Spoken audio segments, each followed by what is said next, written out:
Vamos supor que você acabe achando uma máquina do tempo e decida viajar para 400 anos antes de Cristo na Grécia Antiga. Andando por lá, você tem a ideia de conhecer algum grande nome da filosofia, como Platão ou Sócrates. Com essa ideia em mente, você anda pelo centro da cidade e acaba se esparrando com um homem velho, todo sujo e com roupas rasgadas dormindo no chão. De primeira vista, pode ser apenas um mendigo ou algum bêbado qualquer que acabou desmanhando no meio da rua, mas parabéns, hoje é o seu dia de sorte. Você acabou de encontrar um dos maiores nomes da filosofia cínica, o famoso Diógenes de Sinopse, ou para os mais íntimos do mesmo, Diógenes, o cínico. Sabendo que você encontrou um filósofo dormindo na rua e naquele estado deplorável, você decide fazer algumas perguntas para o mesmo, como por que você está com essas roupas tão imundas? Ou por que você está dormindo aqui na rua? Ou a que mais te causa indagação: por que você está imitando Chaves e está morando nesse barril?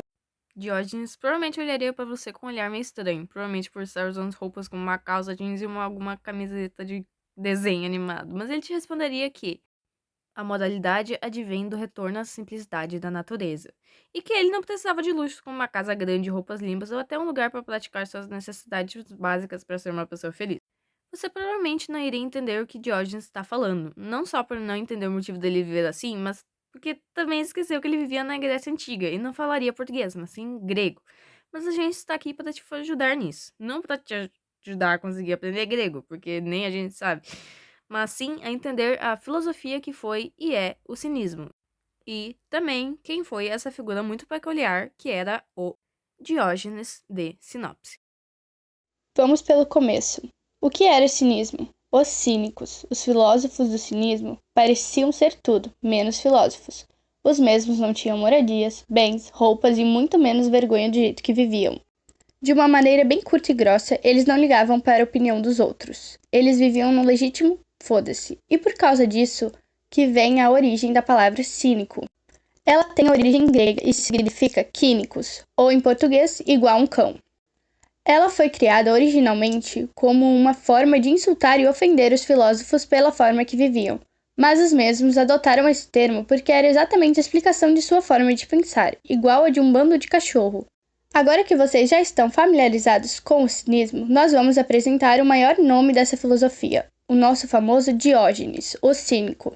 Ele era considerado um dos maiores nomes do cinismo, ou maior nome, porque ele realmente vivia essa filosofia de viver como um cão. Diógenes havia quase nenhum bem. Os únicos bens que ele tinha eram um barril onde ele morava, que foi dele que tiraram a ideia do Chaves, morar num barril.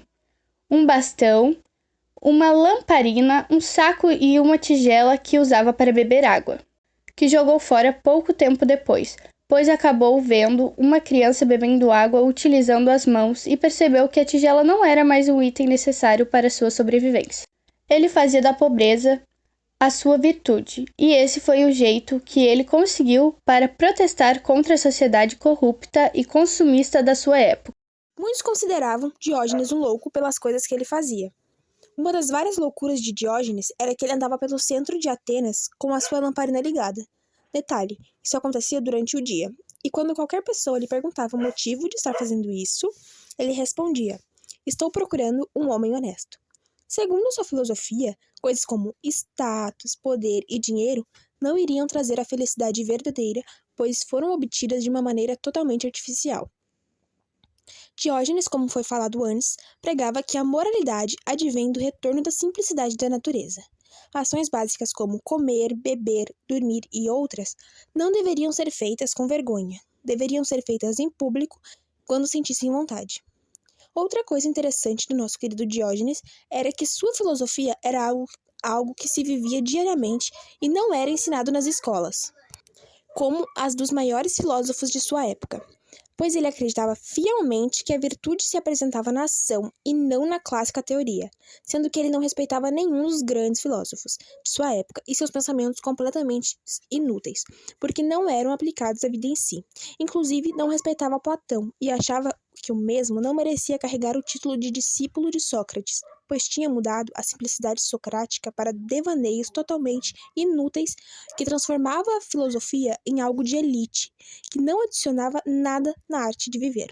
E também Diógenes acreditava que o verdadeiro discípulo de Sócrates tinha sido seu mestre Antístenes, que também foi o fundador do cinismo.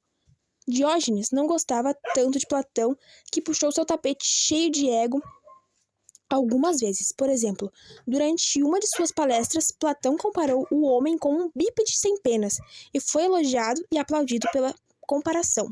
Diógenes, depois de ouvir aquilo, acabou depenando uma galinha e levando na aula seguinte de Platão.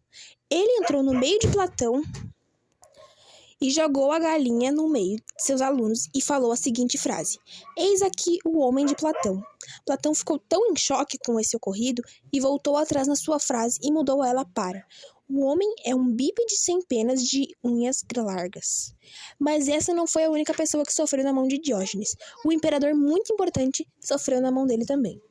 Diógenes, além de ser um filósofo, era uma pessoa que não temia a morte. E eu vou te contar o motivo.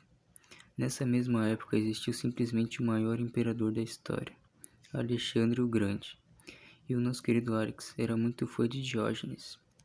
Mas se chegamos até aqui, era meio óbvio que Diógenes não daria importância para o mesmo, pois para Diógenes, Estátuas e Platão eram iguais, totalmente inúteis. E por causa disso, toda vez que se encontravam, rendia uma história interessante. No primeiro encontro entre eles, Diógenes estava deitado tomando sol, quando de repente Alexandre aparece e solta essa fala: "Me diga o que queres, que lhe darei. Qualquer luxo, riqueza ou prazer do mundo, eu posso te dar." Diógenes, revoltado, olha para o Alex e diz: "Eu quero que você saia da frente do meu sol." Num outro encontro, Alex encontra uma pilha de ossos, onde vê que Diógenes está olhando fixamente. Alex, vendo aquilo e percebendo que era uma situação mais estranha que o normal, ele pergunta: "O que você está olhando?" Ele olha para Alexandre e diz: "Estou procurando os ossos de seu pai, mas eles são idênticos aos ossos de um escravo." Diógenes foi um dos poucos homens que tratou Alexandre assim e conseguiu sair vivo, talvez por nenhum outro ter tentado. Mas o principal motivo mesmo foi porque Alexandre tinha respeito enorme por Diógenes. Isso é reforçado numa das frases mais cômicas do filósofo. Alexandre chega a Diógenes e diz: "Se eu não fosse Alexandre Magno, adoraria ser Diógenes." E o filósofo olha para ele e diz: "Se eu não fosse Diógenes, adoraria ser Diógenes." Mas não é só de loucura que vivia Diógenes. Ele também teve histórias bem mais profundas. Mesmo com essa fama de louco, pirado e lera da cuca que o mesmo tinha, Diógenes era muito mais que isso. Ele foi um dos poucos de sua época que não apoiava a escravidão, sendo que o mesmo havia até sido sequestrado por piratas para ser vendido como escravo. Mas como ele era uma pessoa muito inteligente, conseguiu na lábia um tratamento bom para si e seus companheiros de barco. Diógenes acabou sendo vendido para Xêniades, onde deixou Diógenes cuidar da gerência da sua casa e da educação dos seus filhos com o mesmo. Ao passar do tempo, a palavra cínica foi mudando seu significado para algo muito ruim e com um significado totalmente diferente da original. Saiu de uma pessoa que vive como um cão para uma pessoa hipócrita, falsa, arrogante e corrupta. Mesmo Diógenes sendo considerado apenas como um Sócrates que enlouqueceu, apelido carinhoso dado por Platão, ele era muito mais que isso. Ele não tinha medo de dar sua opinião, mesmo sendo totalmente contra e muito diferente da sua época. Diógenes poderia ser louco para sua época, mas como dizem uma frase totalmente clássica, nem todo louco é gênio, mas todo gênio é louco. E com certeza Diógenes foi um dos maiores gênios para a filosofia de hoje em dia.